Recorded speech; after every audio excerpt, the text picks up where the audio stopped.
आपसे परमेश्वर मेरे साथ हैं और वो मेरी जंग लड़ रहे हैं। हालेलुया। हाँ, परमेश्वर आपके साथ में है और वो आपकी जंग लड़ रहे हैं। क्या आप विश्वास करते हैं? क्या आप सच में विश्वास करते हैं? फिर मैं आपसे पूछना चाहता हूं, इतने चिंता क्यों करते हैं? अपनी सेहत को लेकर इतना क्यों घबराते हैं? अपने भविष्य को लेकर इतना क्यों डरते हैं? जब वो आपकी जंग लड़ रहा है, वो आपके साथ में है, तो क्या आपको चिंता करने की, डरने की जरूरत है कि नहीं है? आपको सिर्फ परमेश्वर के साथ चलने की जरूरत है। हम सब जीवन में ऐसी बातों का सामना करते हैं जो हमारे विरुद्ध आती हैं। उदाहरण के तौर पर ऐसे लोग जो हमारे साथ न्याय नहीं करते, या फिर कोई ऐसी बीमारी जो ठीक होने का नाम नहीं लेती, या फिर आर्थिक स्थिति के कारण जीवन में आने वाली रुकावटें जो हमें आगे नहीं बढ़ने देती। ऐसी मुश्किलों में हमारे मन में कई सवाल उठ सकते हैं। उदाहरण के तौर पर कि क्यों मेरे ही जीवन में इतनी चुनौतियां हैं? हमारे जीवन में ऐसे सवाल उठ सकते हैं।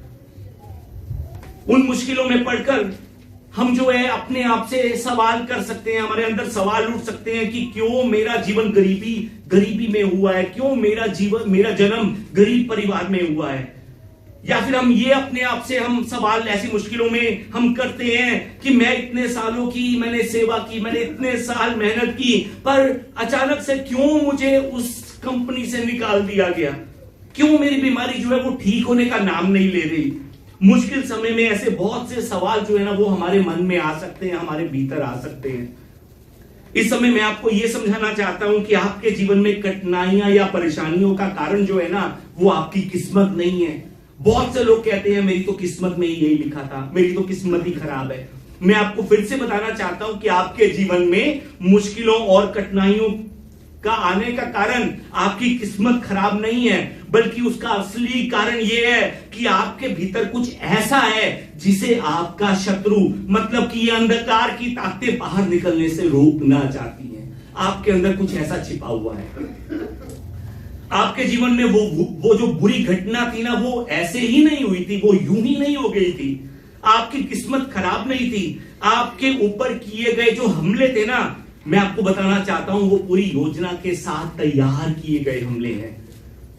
यदि आप उन अंधकार की शक्तियों के लिए खतरे का कारण ना होते तो वो आपको कभी भी परेशान ना करती, वो आपको कभी भी आगे बढ़ने से रोकने की कोशिश ना करती, यदि आप उन अंधकार की शक्तियों के लिए खतरे का कारण ना होते तो। अगर उस शैतान को ये ना पता होता कि आपके भीतर बहुत बड़ी शक्ति जो है ना वो परमेश्वर ने रखी हुई है, तो वो आपके जीवन में चुनौतियों को लाने के लिए कभी भी अपना समय बर्बाद ना करता। अगर शैतान को लगता ना कि आप में कुछ भी खास नहीं है, तो वो कभी भी आपको परेशान ना करता। समझ रहे हैं जो बात आपसे कर रहा हूं?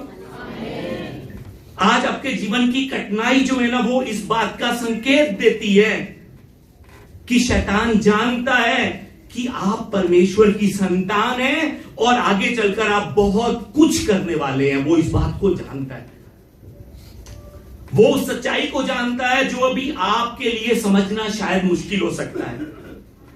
जब आपने अपने जीवन में यीशु मसीह को ग्रहण किया था, जब आपने अपना जीवन मसीह को सौंपा था, तब परमेश्वर ने आप पर अपनी मोहर लगा दी थी। उस समय परमेश्वर ने आपसे कहा था कि तू मेरी संतान है। उस समय परमेश्वर ने आपसे कहा था कि तू मेरा है। उसने आपके सिर पर अनुग्रह का मुकुट रखा हुआ है। अब इस परमेश्वर के अनुग्रह को पाने के साथ साथ हमारे जीवन में एक चुनौती भी आई है। और वो चुनौती क्या है मालूम है आपको? वो चुनौती ये है कि अब हम शैतान के निशाने पर आ गए हैं। किसके निशाने पर आ गए हैं? शैतान के निशाने पर। क्यों आए हैं? क्योंकि हमने परमेश्वर को अंगीकार किया है, यीशु मसीह पर हमने विश्वास किया है। ये अंधकार की शक्तियां जानती हैं कि आप नए नए क्षेत्रों पर अधिकार करने के लिए ठहराए गए हैं। शैतान जानता है कि परमेश्वर ने आपको अद्भुत कार्यों को प्रकट करने के लिए चुना है। वो जानता है कि परमेश्वर ने आपके द्वारा बहुत सी आत्माओं को बचाना है। वो जानता है, शैतान जानता है इस बात को। इसीलिए वो आपको आगे बढ़ने से रोकने की दुगनी मेहनत कर रहा है कि आप उस स्तर पर ना पहुंच जाएं जिस स्तर के लिए परमेश्वर ने आपको बुलाया है, परमेश्वर ने आपको चुना है। वो आपको आगे बढ़ने से रोकने के लिए पूरी अपनी ताकत लगा रहा है, पूरी ताकत। कई बार ये अंधकार की शक्तियां हमसे पहले पहचान लेती है कि हम वास्तव में कौन हैं। इसलिए हमें अब इस बात को समझना है कि हम परमेश्वर की संतान हैं। इसीलिए हमारी जो जंग है ना, वो शैतान के साथ चल रही है। पर हमें यह भी याद रखना है कि यह जंग आपकी अकेले की जंग नहीं है। इस जंग में आप अकेले नहीं हैं। आपका पिता परमेश्वर इस जंग में आपके साथ है। आपकी सहायता करने के लिए आपका पिता परमेश्वर खड़ा हुआ है। आप के लिए लड़ने के लिए आपका पिता परमेश्वर आपके साथ में खड़ा हुआ है। आइए हमारे साथ वाले से हम एक बार कहें, आप इस जंग में अकेले नहीं हैं। आपका पिता परमेश्वर आपके साथ में है। आइए एक बार अपने आप से भी कहें, मैं इस जंग में अकेला नहीं हूं। मेरी सहायता करने के लिए मेरा पिता परमेश्वर मेरे साथ में खड़ा है। आमीन। सच में क्या आप विश्वास करते हैं? सच में विश्वास करते हैं? सच में क्या आप विश्वास करते हैं? मैं आपको बताना चाहता हूं कि आप इस जीवन की जंग में अकेले नहीं हैं। परमेश्वर आपकी सहायता करने के लिए आपके साथ में खड़ा है। आपको आगे बढ़ाने के लिए आपके साथ में खड़ा है। आप कहीं पर हार कर थक ना जाए, आप उदासी में गिर ना जाए, इसलिए वो आपके साथ में खड़ा है। जिस समय दाऊद एक जवान बच्चा था और भेड़ों की रखवाली वो करता था, तो उसमें उस समय किसी भी तरह की कोई खास बात दिखाई नहीं देती थी। सब उस दाऊद को साधारण समझते थे। साधारण, ये एक साधारण बच्चा है, सब लोग उसे ऐसा समझते थे। दाऊद के पास उस समय कोई भी पोजीशन नहीं थी।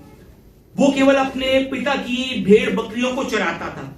वो किसी अमीर व्यक्ति का पुत्र नहीं था। उसका पिता जो यशे था, वो कोई मंत्री भी नहीं था। वो एक साधारण और गरीब परिवार से था। उसमें ऐसा कुछ भी नहीं था जो दूसरों को अलग दिखाई दे। मैं आपको यह भी बताना चाहता हूं, जिस समय समूएल नबी परमेश्वर के कहे अनुसार इजराइल के अगले राजा का अभिषेक करने के लिए गया, तब उस समय दाऊद के अपने पिता ने उसके 7 भाइयों को बुलाया, पर दाऊद को भेड़ बकरियां चराने के लिए खेतों में छोड़ दिया था। उसको बिल्कुल ही इग्नोर कर दिया था दाऊद को। अगर वो चाहता तो दाऊद को भी बुला सकता था, लेकिन उसने ऐसा नहीं किया। उसने दाऊद को नहीं बुलाया, बाकी 7 भाइयों को बुलाया, अपने 7 बच्चों को बुलाया, पर दाऊद को उसने अनदेखा कर दिया। दाऊद के अपने पिता ने उसका ऐसा अपमान क्यों किया? उसके अपने पिता ने उसे तुच्छ क्यों समझा? उसके अपने पिता ने उसे पहले क्यों नहीं बुलाया? जिस समय दाऊद युद्ध के मैदान में अपने भाइयों के लिए भोजन लेकर जाता है, हम पहला सामुएल 17 में देख सकते हैं, तब उसका बड़ा भाई, उसका अपना बड़ा भाई उसका मजाक उड़ाता है। उसका अपना भाई जो है ना, उसे छोटा दिखाने की कोशिश करता है।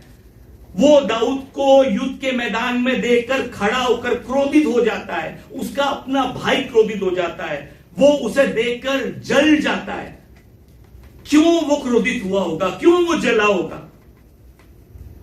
दाऊद दूसरों को डराने वाला कोई खतरनाक इंसान नहीं था। दाऊद एक साधारण सा 14-15 साल का बच्चा था उस समय।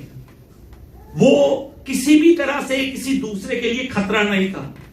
लेकिन वो अंधकार की शक्तियां जो है ना, उस समय दाऊद में वो देख रही थी जो दाऊद भी शायद अपने भीतर नहीं देख पाया होगा। दाऊद खुद को साधारण समझ रहा था, लेकिन वो अंधकार की शक्तियां जानती थी कि इस युद्ध के मैदान में अगर इसको वापस ना लौटा दिया, अगर इसको वापस शर्मिंदा कर ना भेजा, तो ये आज गोलियत को मार देगा। ये अंधकार की शक्तियां दाऊद में वो देख रही थी। वो अंधकार की शक्तियां देख रही थी कि ये दाऊद अगर आज इसको वापस नहीं भेजा, अगर आज इसको निराशा नहीं दी, तो ये एक बड़ा इतिहास रचा सकता है। ये आने वाले समय में इजराइल का राजा बन सकता है। वो अंधकार की शक्तियां जानती थी कि परमेश्वर ने दाऊद को चुना है और परमेश्वर ने दाऊद को समूएल नबी के द्वारा अभिषेक किया है। वो अंधकार की शक्तियां ये जानती थी। इसी कारण शैतान ने लोगों के द्वारा दाऊद पर इतना जोरदार हमला करने की कोशिश की कि वो किसी तरह से निराश होकर वो वापस घर को लौट जाए, वो वापस वही काम करता रहे जो अभी तक करने के लिए उसके पिता ने उसको ठहराया है। जो बात कर रहा हूं समझ रहे हैं? आपने अपने जीवन में जो कठिनाइयां झेली हैं, जो आपके समझ से बिल्कुल बाहर हैं, वो अचानक से आने वाली कठिनाइयां नहीं हैं। आप अचानक से ये मत सोचिए कि ये ऐसा क्यों हो गया, क्यों अचानक से उसने मेरा साथ छोड़ दिया, क्यों अचानक से ये सब जो है ना मेरे साथ हो गया। मैं आपको बताना चाहता हूं कि वो सब इसलिए हुआ क्योंकि शैतान जानता है कि आपके भीतर भी गोलियत को मारने वाला विजेता छुपा हुआ है। वही विजेता जो दाऊद में था, वो विजेता आप में छुपा हुआ है। शैतान जानता है कि आप भी एक नया इतिहास रचाने वाले हैं। शैतान जानता है कि परमेश्वर ने आपको चुन लिया है। शैतान जानता है कि परमेश्वर ने आपको अपनी संतान ठहराया है, आपको अभिषिक्त किया है। शैतान इस बात को जानता है। हो सकता है कि आप अभी अपने अंदर छिपी हुई उस सामर्थ को ना देख पा रहे हो, लेकिन वो आपका शत्रु आपके अंदर की सामर्थ को देख सकता है। इसीलिए आज से आपने भी अपने दृष्टिकोण को बदलना है। आपने किस चीज को बदलना है? अपने दृष्टिकोण को, अपने नजरिए को, अपनी सोच को आपने बदलना है। आज से आपने अपनी सोच को नया करना है, अपनी दृष्टिकोण को नया करना है। आज याद रखिए कि जीवन की ये कठिनाइयां इस बात का संकेत करती है कि आपके भविष्य में कुछ परमेश्वर अद्भुत करने के लिए जा रहा है। आपके जीवन में कुछ बड़ा चमत्कार होने के लिए जा रहा है। आज आपकी ये चिंताएं, आपकी ये जीवन की मुश्किलें इस बात का संकेत है। और यह भी याद रखिए कि अंधकार की शक्तियां उन लोगों के विरुद्ध नहीं आती जिनके भीतर कुछ भी नहीं होता।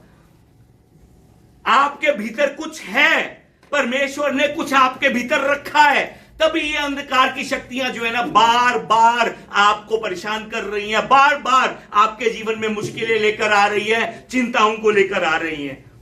यदि आप शैतान के लिए खतरा ना होते ना, तो वो आपको कभी भी परेशान ना करता। यदि आप शैतान के लिए खतरा ना होते, तो वो आपको चिंताओं में डालने के लिए कभी भी अपना समय जो है ना वो खराब ना करता। याद रखिए इस बात को। आप में बहुत कुछ रखा हुआ है, आपके द्वारा परमेश्वर बहुत कुछ करने वाला है। ये इस बात का सबूत है। आपकी परेशानियां आज की इस बात का सबूत है। मरकुस अध्याय 5 में हम देख सकते हैं कि एक व्यक्ति दुष्ट आत्मा से ग्रस्त था। उसकी हालत इतनी खराब थी कि उसे काबू में नहीं कोई भी कर पा रहा था। लोगों ने उसे कब्रों के बीच में, एक सुनसान कब्रिस्तान के बीच में अकेला छोड़ दिया था रहने के लिए। उसके अपनों ने उसे पूरी तरह त्याग दिया था। उसके अपने उसे छोड़ चुके थे। उसके अपनों ने उसे त्याग दिया, उसके अपनों ने उसे छोड़ दिया, परंतु परमेश्वर ने उसे नहीं छोड़ा था।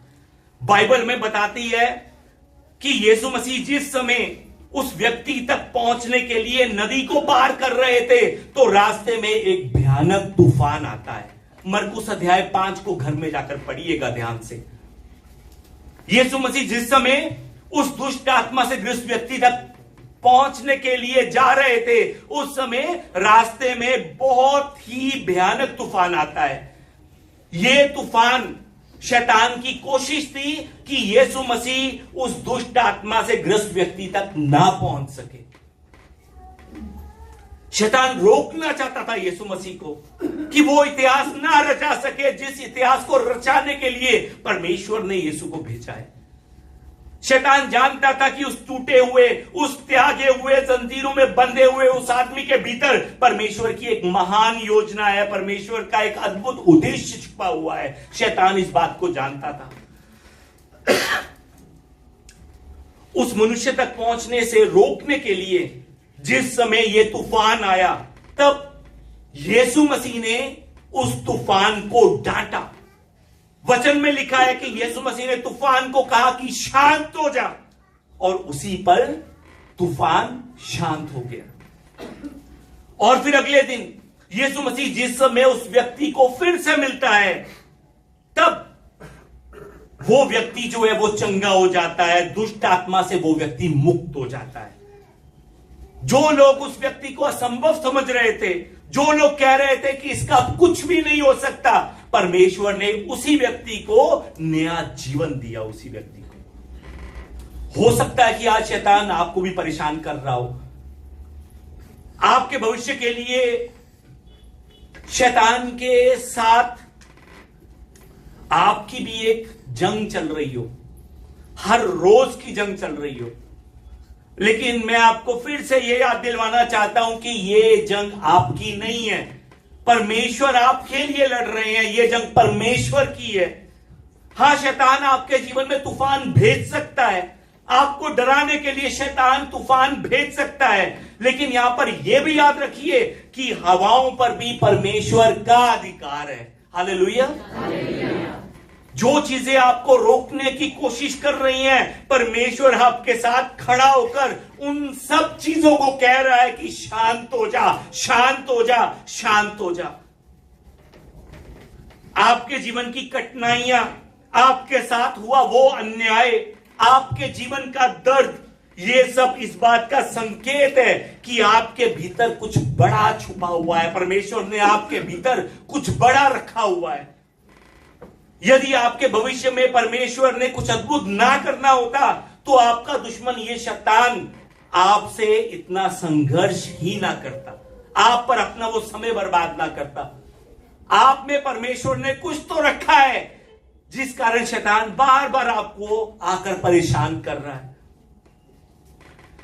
विश्वास कीजिए आज कि परमेश्वर आज भी आपके लिए लड़ रहा है।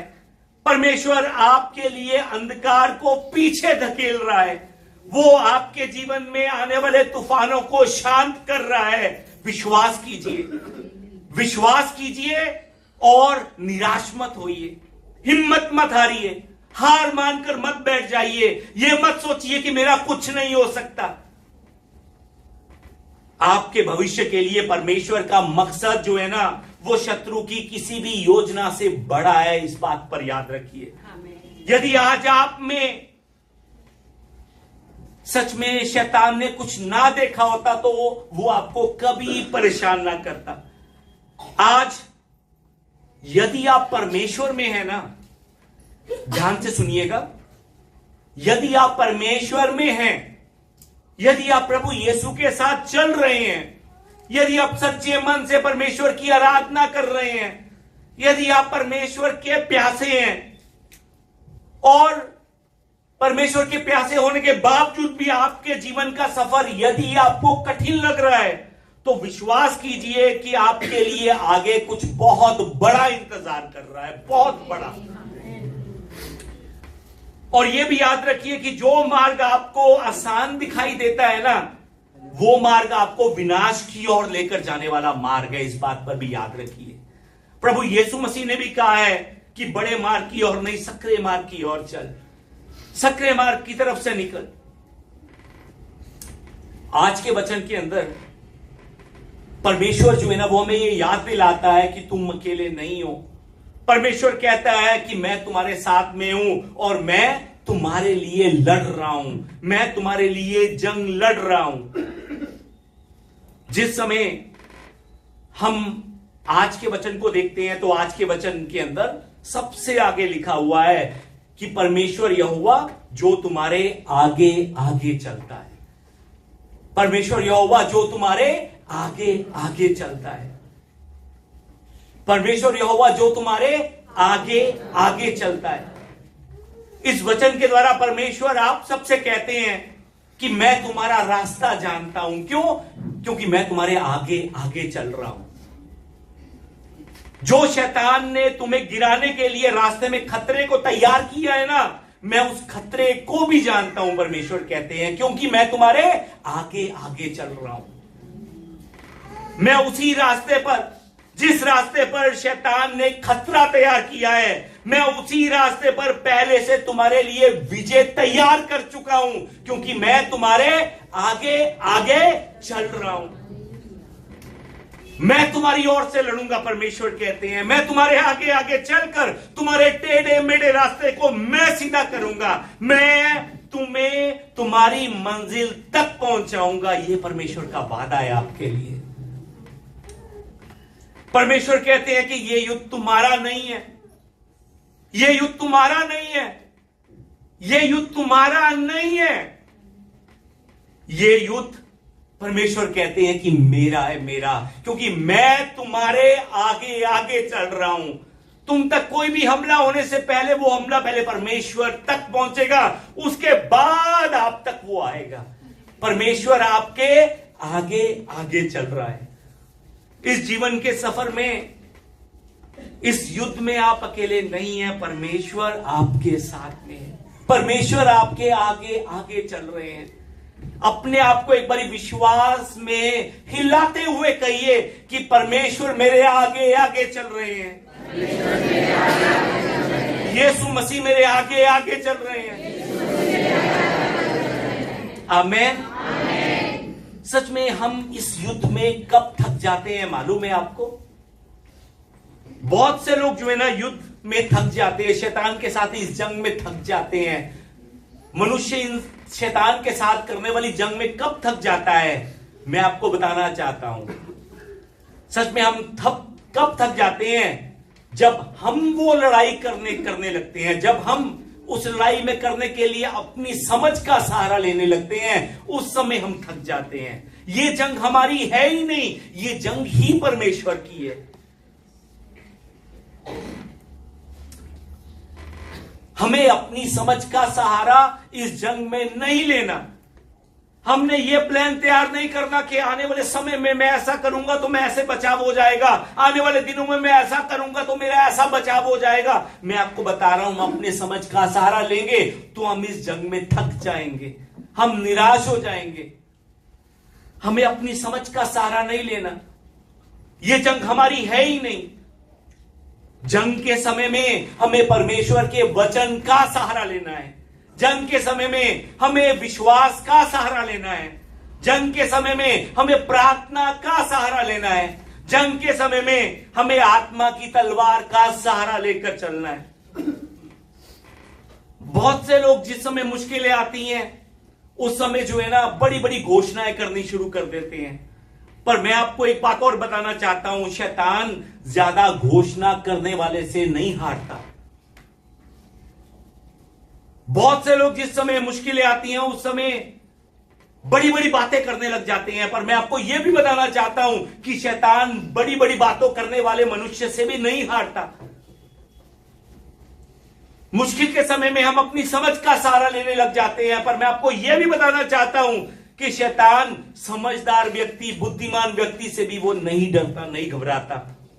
पर शैतान घुटनों पर झुके हुए विश्वासी से बहुत डरता है। घुटनों पर झुककर प्रार्थना करने प्रार्थना करने वाले विश्वासी को देखकर शैतान जो है ना वो हिल जाता है, कांपने लग जाता है, वो भागना शुरू कर देता है। जंग के समय में घुटने टेकिए, घुटनों के सामने आइए। जिस समय आपको लगा कि मेरा भार बहुत ज्यादा बढ़ चुका है,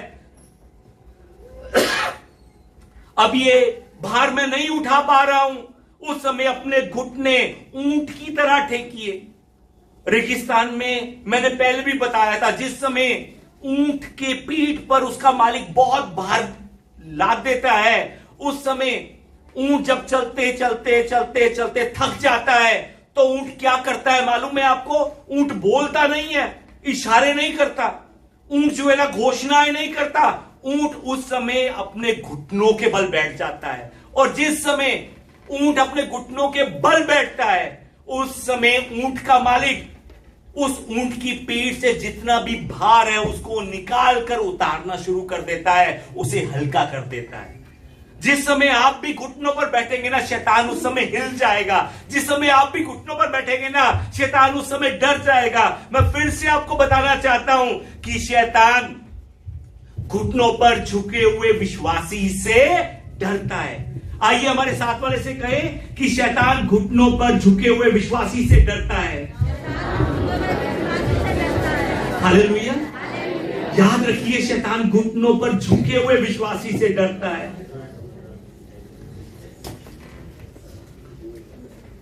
आगे वचन को जिस समय हम देखते हैं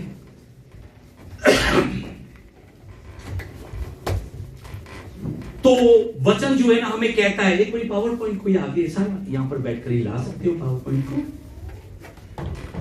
आगे। जिस समय हम वचन को देखते हैं तो वचन में इस तरह से लिखा हुआ है कि वो तुम्हारी ओर से लड़ेगा जैसे उसने मिस्र में तुम्हारे देखते देखते तुम्हारे लिए किया। वचन में लिखा है वो तुम्हारी ओर से लड़ेगा जैसे उसने मिस्र में तुम्हारे देखते तुम्हारे लिए किया। परमेश्वर कहते हैं इस वचन के द्वारा, याद करो कि किस तरह से मैंने तुम्हें गुलामी से छुड़ाया था। याद करो मैंने किस तरह से मिस्र पर 10 विपत्तियों को भेजा था। याद करो। परमेश्वर अपने उन विश्वासियों से कहते हैं कि किस तरह से मैंने तुम्हें लाल समुद्र, तुम्हारे सामने मैंने लाल समुद्र को 2 भागा किया था। याद करो। परमेश्वर कहते हैं कि तुमने अपनी आंखों से देखा था कि मैंने शैतान रूपी उस फिरौन को तुम्हारे सामने मैंने कैसे मार गिराया। तुमने अपनी आंखों से देखा था कि मैंने उसे तुमसे हरवाया। तुमने ये सब अपनी आंखों से देखा था। याद करो उन चमत्कारों को जो मैं तुम्हारे जीवन में करता आया हूं। अगर मैं उस समय, याद रखिए परमेश्वर आज कहते हैं कि यदि मैं उस समय अपनी प्रजा को जीत दिलवा सकता हूं तो मैं आज तुम्हें भी मैं विजय दिला सकता हूं। वही विजय की, जीत की वाणी जो है ना वो मैं तुम्हारे जीवन में भी मैं पूरी कर सकता हूं। उसी इतिहास को मैं फिर से तुम्हारे जीवन में रचा सकता हूं जो मैंने उन इजराइलियों के जीवन में रचाया था। पर उस जीत को देखने के लिए हमें कुछ कार्य करने हैं। उस जीत को पाने के लिए हमें कुछ कार्य करने हैं। पहला कार्य आपको बताया कि सच में हमें परमेश्वर में बने रहना है। हमारी जिम्मेवारी है कि हम विश्वास में बने रहें। पिछले हफ्ते भी वचन हमने सुना था, विश्वास में बने रहो। अगर हम विश्वास में बने रहेंगे, हम परमेश्वर में बने रहेंगे, हम परमेश्वर की आराधना में बने रहेंगे, परमेश्वर की महिमा में बने रहेंगे, तब परमेश्वर उस कार्य को पूरा करेगा जिस कार्य को पूरा करने के लिए उसने हमें बुलाया है। हमें विश्वास में बने रहना है। आइए हमारे साथ वाले से कहें, विश्वास में बने रहिए, विश्वास में बने रहिए। सच में हमें विश्वास में बने रहना है। वो वादा जो अभी तक पूरा नहीं हुआ है, जो आपको अभी तक नहीं मिला है, उसके बारे में आप कुड़कुड़ाइए मत, शिकायतें मत कीजिए कि अभी तक भी नहीं हुआ है, अभी तक भी नहीं हुआ है, परमेश्वर मैं इंतजार कर रहा हूं, अभी तक भी नहीं हुआ है, अभी तक भी नहीं हुआ है। कुड़कुड़ाइए मत, क्योंकि परमेश्वर अभी भी कार्य कर रहा है। अपने आप से कहें इस बार, परमेश्वर तेरे जीवन में अभी भी कार्य कर रहा है, इसलिए कुड़कुड़ा मत, विश्वास में बने रहे। हमारे साथ वाले से भी कहें, परमेश्वर आपके जीवन में अभी कार्य कर रहा है, इसलिए मत कुड़कुड़ाइए, विश्वास में बने रहिए। जो कुछ आपका छीना गया है ना, परमेश्वर आपको वापस दिलवाएगा। जो अन्याय आपके साथ हुआ है, परमेश्वर उसकी भरपूरी करेगा।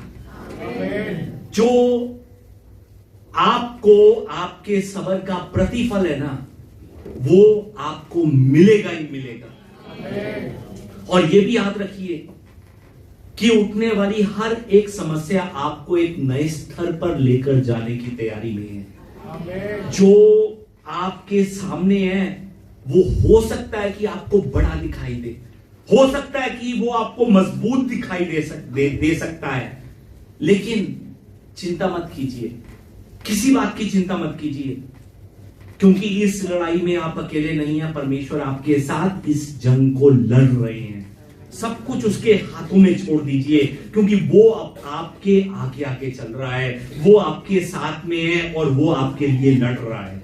जो जंजीरें आपको बांधी हुई है ना, विश्वास की नजरों से देखिए वो अब टूटने वाली है। आपके भीतर की महानता जो है ना, वो विश्वास की नजर से देखिए, वो अब प्रकट होने वाली है।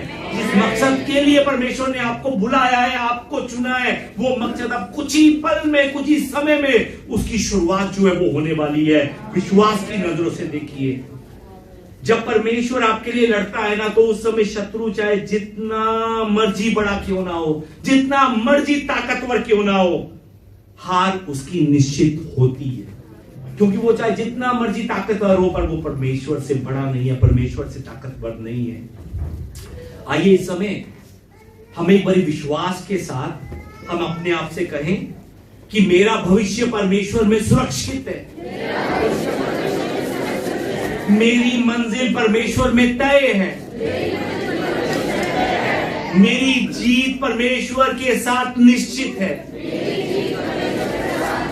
सच में विश्वास कीजिए कि आपका भविष्य सुरक्षित है, आपकी मंजिल तय है और आपका जीत निश्चित है। आपकी जीत निश्चित है, आपकी जीत निश्चित है। हालेलुया। क्यों निश्चित है मालूम है? क्योंकि वो सृष्टि का विधाता जो है ना, वो आपके साथ में है, इसलिए आपकी जीत निश्चित है। वो सृष्टि का विधाता आपके साथ साथ चल रहा है, आपके आगे आगे चल रहा है, इसलिए आपकी जीत निश्चित है। हो सकता है कि आपको लगे कि पास्टर जी मुझे विश्वास है पर मुझे कुछ दिखाई नहीं दे रहा। मैं आपको बताना चाहता हूं, यही आपकी जंग है, यही आपकी जंग है। विश्वास है पर कुछ दिखाई नहीं दे रहा। जिस समय एलिया नबी को अरम के सैनिकों ने घेर लिया था, उस समय एलिया का सेवक बाहर निकल कर आता है, देखता है, एलिशा का सेवक बाहर निकल कर देखता है और देखता है कि सच में इस समय हमें जो है दुश्मनों ने घेर लिया है, हम नहीं बच पाएंगे। उस समय वो नबी क्या करता है मालूम है आपको? वो प्रार्थना करता है, अपने उस सेवक के लिए प्रार्थना करता है और उसका वो जो सेवक है फिर से बाहर जाकर देखता है। मैं आपको बताना चाहता हूं, फिर से जब वो बाहर निकलता है ना उसका सेवक, उस सेवक को मुश्किलें फिर भी दिखाई देती हैं, वो सैनिक फिर भी दिखाई देते हैं, पर अब प्रार्थना करने के बाद उसके अंदर क्या बदलाव आया? उसकी आत्मा में क्या बदलाव आया? दुश्मन उसको दिखाई दे रहे हैं, पर दुश्मनों के पीछे उसे परमेश्वर की योजना भी दिखाई देनी शुरू हो गई। याद रखिए, मैं आपको बताना चाहता हूं, जिस समय आप विश्वास में आगे बढ़ते हैं ना, ऐसा नहीं होता कि दुश्मन आपको ना दिखाई दे, दुश्मन दिखाई देंगे, पर विश्वास क्या है? दुश्मनों के पीछे आपको परमेश्वर की सेना भी दिखाई देगी, जो आपको बचाने के लिए, आपका साथ देने के लिए जंग के मैदान में खड़ी हुई है। आज विश्वास कीजिए कि वो सेना जो उस समय उस सेवक ने देखी थी, वही सेना आपके जीवन में भी कार्य कर रही है। सच में इसीलिए आप सुरक्षित हैं, आपका भविष्य सुरक्षित है, इसीलिए आपकी जीत निश्चित है, आपकी जीत निश्चित है। आइए इस समय हम अपनी आंखें बंद कर एक बार मेरे पीछे प्रार्थना करें। आइए हम परमेश्वर से मेरे पीछे बोले, हे प्रभु यीशु मसीह, हमारी आंखें हमारी समस्या से हटाकर अपनी सामर्थ्य पर टिका। प्रभु हमें सिखा कि मुश्किल में किस तरह से आपकी ओर देखा जाता है। प्रभु आज अपने वचन में हमें बताया कि ये जंग मेरी नहीं है, ये जंग आपकी है। आप मेरे साथ इस मैदान में खड़े हैं, जीवन की जंग में आप मेरे साथ खड़े हैं। प्रभु आज आपने हमें याद दिलाया कि हमने अपनी समझ का सहारा नहीं लेना। आज आपने हमें याद दिलाया कि आप हमारे साथ हैं और आप हमारी सहायता कर रहे हैं, आप हमारे लिए लड़ रहे हैं। प्रभु आपके वचन पर विश्वास कर मैं अब बिना चिंता के, बिना डरे उस मंजिल की ओर आगे बढ़ सकूं जिस मंजिल तक आप मुझे पहुंचाना चाहते हैं। ये सब प्रार्थना मैं हमारे जीवित प्रभु यीशु मसीह के नाम से करता हूं। आमीन, आमीन, आमीन। सृष्टि का तू विधाता, मुश्किलों में सहारा, आंसुओं को मिटाता। एक सेकेंड, आइए अपनी आंखों को हम बंद करें और विश्वास के साथ हम कहते हुए चलें, सृष्टि का तू विधाता, अंधियारे में उजाला, अंधियारे में उजाला, मुश्किलों में सहारा, मुश्किलों में सहारा, आंसुओं को मिटाता। आंसुओं को मिटाता। आइए मिलकर कहें, सृष्टि का तू विधाता, अंधियारे में उजाला, मुश्किलों में सहारा,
सच में आप सबसे महान परमेश्वर हैं प्रभु। पिता परमेश्वर, आप वो परमेश्वर हैं जिन्होंने मेरी चिंता को पिता परमेश्वर मसीह हल किया, जो पिता परमेश्वर मेरी निर्बलता में मेरा बल बनकर मेरा साथ चला। सच में प्रभु जी, आप वो परमेश्वर हैं जिस समय मैं सच्चे मन से घुटनों पर जाकर आपसे जब मैं थोड़ा सा मांगता हूं तो आप भर कर मुझे देते हैं प्रभु। पिता परमेश्वर, आज वचन के द्वारा आपने मुझे याद दिलवाया कि ये जंग ना मेरी थी, ना मेरी है और ना मेरी हो सकती है। ये जंग आपकी जंग है प्रभु। मेरे जीवन की मुश्किलों में शैतान प्रभु जी जानता है कि मेरे अंदर क्या सामर्थ्य है। शैतान जानता है कि मैं आपकी संतान हूं। शैतान जानता है कि आपने मुझे चुन लिया है। शैतान जानता है कि आप मेरे जीवन में अद्भुत कार्य करने के लिए मुझे तैयार कर रहे हैं। इसीलिए बार बार वो मुझे निराशा की ओर लेकर जाता है। वो बार बार मेरे अंदर डालता है कि तू कुछ नहीं कर सकता, तू बार बार गलतियां करता रहेगा, तू बार बार गलत कामों में जाता रहेगा।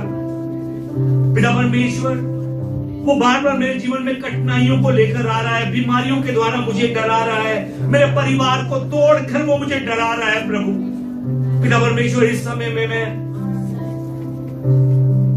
सच में अपनी समझ का सहारा नहीं, बल्कि प्रभु मैं और ज्यादा आप में रहने के लिए मेहनत कर सकूं। मैं घुटनों के बल जाकर आपसे प्रार्थना कर सकूं, ताकि प्रभु जी वो जंग, जिस जंग में आपने पिता परमेश्वर मुझे खड़ा किया है और आप मेरे आगे आगे चल रहे हैं, उस जंग में प्रभु जी आप प्रभु लड़ सके और प्रभु जी उस जीत की राह पर मुझे लेकर जा सके जो आपने पहले से ही मेरे लिए तैयार कर रखी है। प्रभु आपका धन्यवाद प्रभु, मुझे बताने के लिए कि आपने मेरे सर पर अनुग्रह का मुकुट रखा है। प्रभु अब आशीर्वाद दीजिए कि प्रभु मैं और ज्यादा प्रार्थना करता हुआ, मैं और ज्यादा आत्मा में उठकर प्रभु जी आपकी महिमा में बढ़ता चला जा सकूं। ये सब प्रार्थना मैं हमारे जीवित प्रभु यीशु मसीह के नाम से करता हूं, आमीन। आइए इस समय हम मिलकर हमारे प्रभु यीशु के द्वारा सिखाई गई प्रार्थना कर आज के सबक को समाप्त करें। आइए मिलकर प्रार्थना करें। हे हमारे पिता, आप जो स्वर्ग में हैं, आपका नाम पवित्र माना जाए, आपका राज्य आए, आपकी इच्छा जैसे स्वर्ग में पूरी होती है वैसे पृथ्वी पर भी हो। हमारे दिन भर की रोटी आज हमें दीजिए और जिस प्रकार हमने अपने अपराधियों को क्षमा किया है वैसे ही आप भी हमारे अपराधों को क्षमा कीजिए। आप हमें परीक्षा में मत डालिए परंतु बुराई से हमें बचा लीजिए, क्योंकि राज्य और पराक्रम और महिमा सदा आपके ही हैं, आमीन। पिता परमेश्वर का प्रेम, हमारे प्रभु यीशु मसीह का अनुग्रह और पवित्र आत्मा की सहभागिता आज भी परमेश्वर के वचन को सुनकर आमीन में उत्तर देने वाले, आज भी परमेश्वर के सामने आकर परमेश्वर की आराधना करने वाले, आज भी ऑनलाइन के माध्यम से जुड़कर परमेश्वर की महिमा करने वाले परमेश्वर के सभी प्यारों के जीवन में परमेश्वर की शांति और परमेश्वर का अनुग्रह अब से लेकर सदा तक बना रहे, आमीन। मेरा रहबर है वो, आज है